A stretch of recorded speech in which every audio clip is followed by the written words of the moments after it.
Selamat datang. Kalau saya bilang matematika, apa sih yang kebayang di benak Anda? Mungkin buku pelajaran ya, rumus-rumus yang rumit.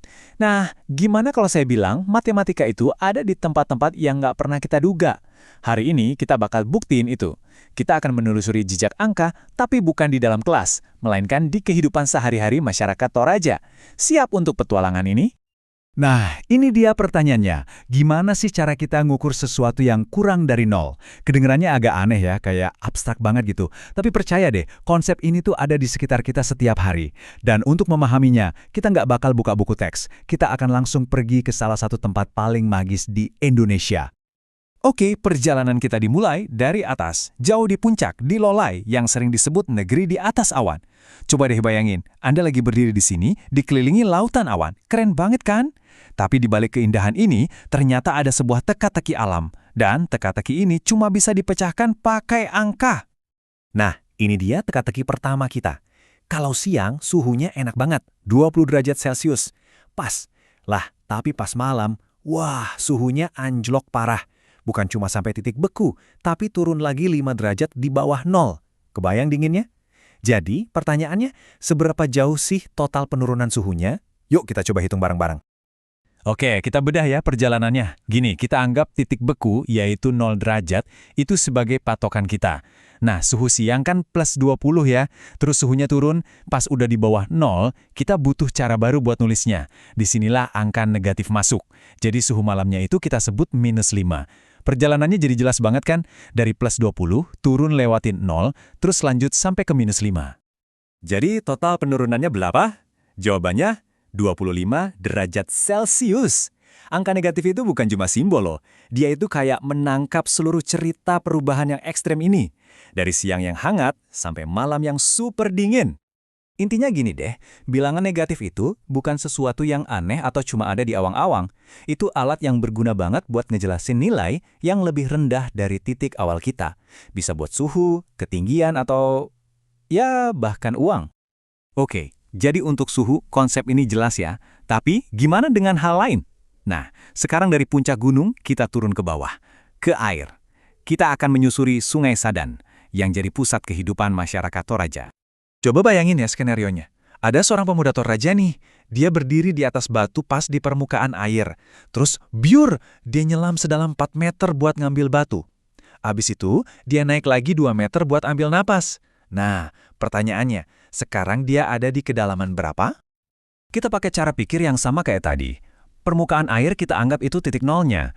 Dia nyelam 4 meter ke bawah, berarti posisinya jadi min 4 kan? Terus, dia naik 2 meter. Itu kan gerakan ke arah positif. Jadi ngitungnya gampang, min 4 ditambah 2.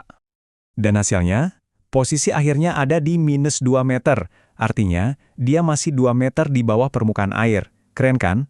Bilangan negatif ini benar-benar ngebantu kita melacak posisi dengan tepat dan jelas banget. Oke, dari sungai, perjalanan kita lanjut lagi. Kali ini ke pusat ekonomi dan budayanya Toraja, Pasar Bolu yang super ramai. Nah, di sini nih, di tengah riuhnya jual beli kerbau, angka itu bukan cuma buat ngitung, tapi juga buat cerita.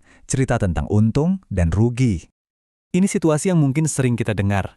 Ada seorang peternak, dia beli kerbau harganya 10 juta rupiah. Tapi, karena ada kebutuhan mendesak, dia terpaksa jual cepat dan lakunya cuma 8 juta rupiah. Nah, kira-kira gimana hasil akhirnya? Untung atau rugi nih dia? Cara ngitungnya simpel banget. Kita lihat uang yang dia dapat, yaitu pendapatannya 8 juta. Terus kita kurangi sama uang yang dia keluarin, yaitu modalnya 10 juta. Hasilnya ya selisihnya itu. Dan hasilnya, minus 2 juta rupiah. Tanda minus di depannya itu langsung ngasih tahu kita segalanya. Itu bukan untung, tapi rugi. Cuma dengan satu tanda minus, kita langsung paham ceritanya. Ada kekurangan uang di situ. Dan ini keren banget sih, karena ini nunjukin betapa pentingnya bilangan negatif di dunia keuangan. Angka negatif itu udah kayak bahasa universal buat ngomongin utang, kerugian, atau kekurangan. Coba bayangin laporan bank tanpa angka negatif, pasti pusing banget bacanya. Oke, kita udah lihat 3 contoh ya, suhu, kedalaman, sama keuangan. Semuanya bisa dijelasin dengan gampang pakai bilangan negatif. Tapi sekarang kita sampai ke pertanyaan yang paling penting. Terus kenapa? Kenapa semua ini penting buat kehidupan sehari-hari dan kearifan lokal orang Toraja?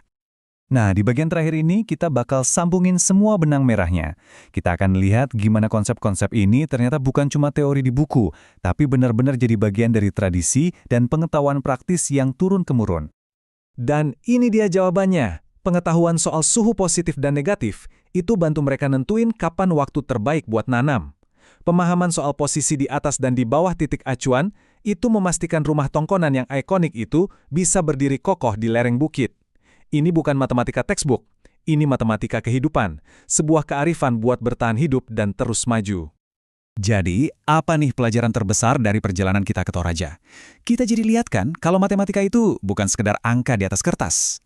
Matematika itu bahasa, sebuah bahasa universal buat ngertiin dunia kita, dari dinginnya puncak gunung sampai ramainya pasar. Dan yang paling penting, matematika itu ternyata juga bahasa untuk memahami warisan dan tradisi kita sendiri.